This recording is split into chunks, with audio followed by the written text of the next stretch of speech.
Welcome. Let's do another parametric example. In this example, the position of some point P, which is a point in X and Y, of a particle traveling in the XY plane, is given by the equations X equals the square root of T, Y equals T, and then also the parameter that T is greater than or equal to 0. So we are going to identify the path traced by the particle and describe its motion. So again, we just want to think about what the shape of this curve actually is. So in order for us to identify the path, we need to eliminate the parameter. And if we were to do that, well, y being equal to t, I can take that y value and plug it into my x function. So that is the same as x equals the square root of y, which we prefer to have y as the dependent variable. So I'll write that as y equals x squared. So this has a parabolic motion, right? It's following the shape of a parabola. But is it all of the parabola? Let's make a table and examine the graph. So again, I'll make a table. I've got t, x values, and y values. And my t has to be greater than or equal to 0, so I'll start with 0 and count in the positive direction. 0, 1, 4, 9.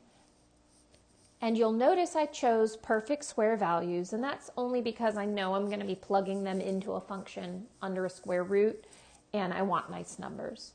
So the square root of 0 is 0. The square root of 1 is 1. The square root of 4 gives me 2. And the square root of 9 gives me 3. Y, again, as the same as our last example, y is just equal to t, so I'm just going to rewrite 0, 1, 4, and 9. So again, these now represent 4 ordered pairs, right? I can choose as many or as few points as I need to get a good understanding of the curve. But one thing I know is that my t value here is never going to be negative. It can't be less than 0. So that's going to restrict our graph.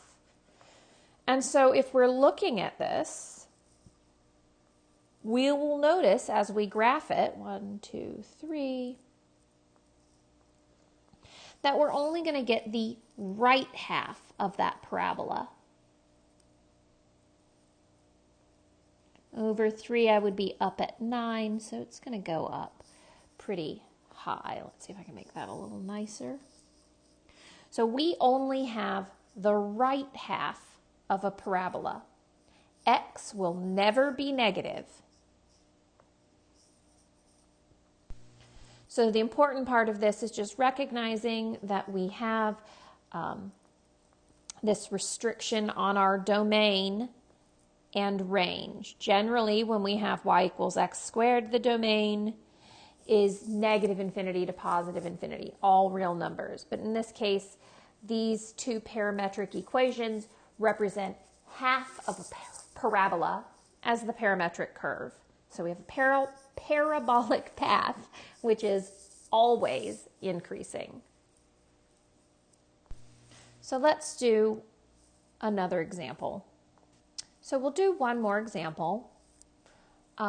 Given these two parametric equations, which we have trig equations here, let's identify again the particle's path and the direction of the motion. So when we're dealing with trig, we want to make sure that we remember our identities. So we have some basic trig identities, and probably one of our favorite would be sine squared theta plus cosine squared theta equals 1. And that's a Pythagorean identity. And we use that and some of the other ones quite frequently when we're dealing with parametric equations. So I could take that equation and just for sake or ease of understanding, I'm going to rewrite that as sine theta quantity squared plus cosine theta quantity squared equals 1. So I've just changed my notation. So if we try to determine what sine of t is, right? I've used the variable theta here, but really a variable is a variable as long as you know what it means. So our parametric equations have t in them.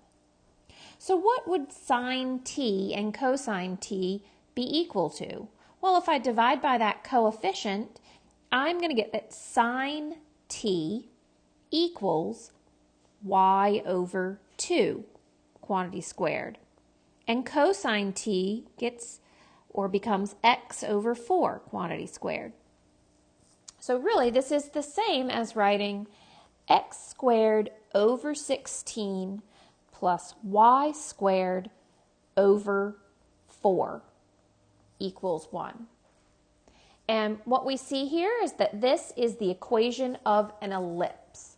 So this is an ellipse with a horizontal major axis. Those vertices are going to be 4 to the left and right of the origin, and my minor axis vertices would be up 2 and down 2. So we have an ellipse that is symmetric with respect to the origin. I wrote that point backwards. We've got 0, 2. And what would be the domain and range of my ellipse here? My x value is going to be between -4 and +4 inclusive, and my y values are from -2 to +2. So in this video, we developed the equation for two parametric curves. So using x in terms of t and y in terms of t, we were able to rewrite them as y in terms of x.